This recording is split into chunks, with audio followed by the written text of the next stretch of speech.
शुक्राचार्य जी मंत्र संजीवनी विद्या से सभी राक्षसों को जीवित किए। उसके बाद उन्होंने कहा, हे बलि,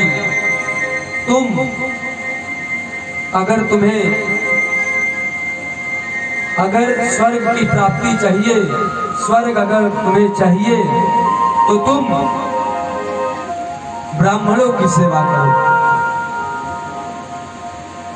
राजा बलि ब्राह्मणों की सेवा करने लगते हैं, ब्राह्मणों के चरणों में प्रीति रखते हैं।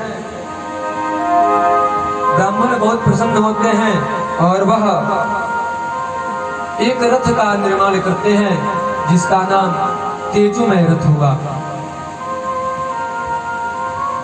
बलि उस तेजोमय रथ में सवार होकर स्वर्ग पर आक्रमण किए। स्वर्ग पर आक्रमण करने के बाद जब स्वर्ग पर आक्रमण करने गए तो उस तेज में, उस रथ में इतना तेज था, तेज निकल रहा था कि उस तेज की वजह से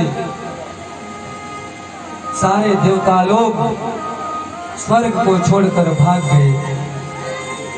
बलि उस स्वर्ग पर आधिपत्य जमा लिए और देवता लोग भटकने लगे। तो जो देवताओं की जो माता थी अदिति जी, वह कश्यप जी से कहने लगी कि महाराज, मेरे पुत्र दर दर भटक रहे हैं, आप कोई कृपा करिए, आप कोई ऐसा व्रत बताइए जिससे हमारे पुत्र को पुनः उसका स्थान प्राप्त हो जाए, पुनः वह स्वर्ग को प्राप्त कर ले। तब बताते हैं कि फाल्गुन मास की शुक्ल पक्ष में आप व्रत करें जिसमें केवल दुग्ध पान करना है, केवल दूध पीकर ही रहना है, द्वादशी तक व्रत रहना है।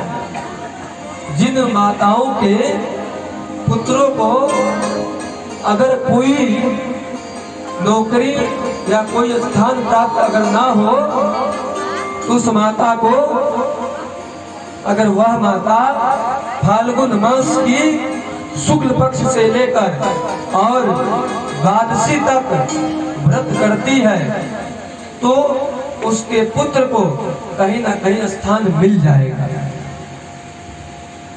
अदिति मैया 12 दिनों तक दूध पीकर इस व्रत को की, लेकिन इस व्रत में यह भी नियम है कि केवल दूध पीकर ही रहना है।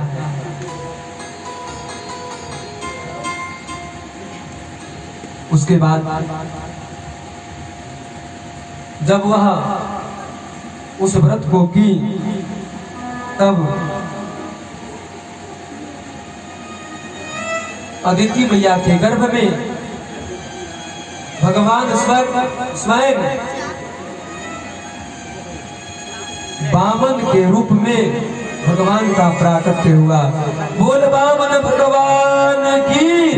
वह जब यज्ञोपवीत संस्कार होता है तो उसमें गुरु को कुछ दिया जाता है ना।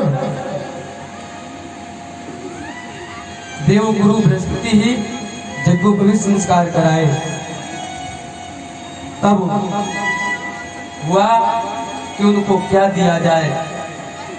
गुरु जी ने कहा, हे वामन, हे बटुक, तुम जाओ और भिक्षा मांग कर लाओ। तुम राजा बलि के घर जाओ और भिक्षा मांग कर लाओ। भगवान चल देते हैं कि चले हैं भगवान बलि जी को ठगने।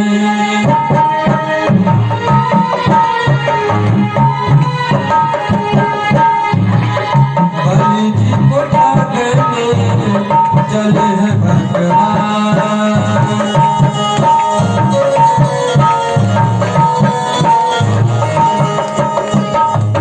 भगवान बलि जी को ठगने के लिए चल दिए हैं। जब भगवान बलि के राज्य में जाते हैं तो बलि से बहुत प्रशंसा करते हैं कि महाराज, मैंने आपके पूर्वजों की बहुत कृति सुनी है। आपके पूर्वजों में एक से एक बहुत बड़े बड़े दानी हुए। आप बहुत बड़े बड़े दानी हुए।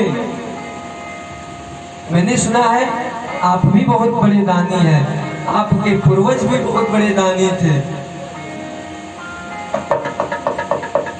अब बलि जी प्रसन्न हो गए और कहे कि महाराज, मैं आपकी क्या सेवा कर सकता हूँ। तब वामन भगवान ने कहा कि महाराज, आप हमें कुछ धन दे दीजिए। बलि जी लगे कहने कि महाराज, आपका शादी हो गया है कि नहीं। वामन भगवान कहे अभी शादी उदी के चक्कर में हम नहीं करेंगे। तब बलि महाराज कहते हैं कि महाराज, आप हमारे ही राज्य में रह जाइए। मैं आपके लिए एक सुंदर सा भवन बनवा देता हूँ, आपका शादी करा देता हूँ, आप इसी में रहिएगा और आपको जीवन भर जितना धन चाहिए मैं आपको देता रहूंगा। भगवान ने कहा मुझे इतना नहीं चाहिए। तो बलि ने कहा तब आप ही मांग लीजिए क्या चाहिए। भगवान ने कहा कि मुझे मात्र 3 पग भूमि चाहिए। बलि ने कहा बात तो राजा महाराजाओं की तरह कर रहे थे, लेकिन मांगने को केवल 3 पग भूमि। एक तो ऐसे इतने छोटे हो, 3 पग भूमि में तुम्हारा क्या होगा। 3 पग भूमि में तुम्हारा क्या होगा। तब उन्होंने कहा कि महाराज, मुझे जितना मांगना था तो मैंने तो मांग लिया। बलि ने कहा जाओ महाराज, मैंने आपको दिया। भगवान कहे हम वैसे मानने वाले नहीं हैं। जब तक आप संकल्प नहीं करेंगे तब तक हम स्वीकार करने वाले नहीं हैं।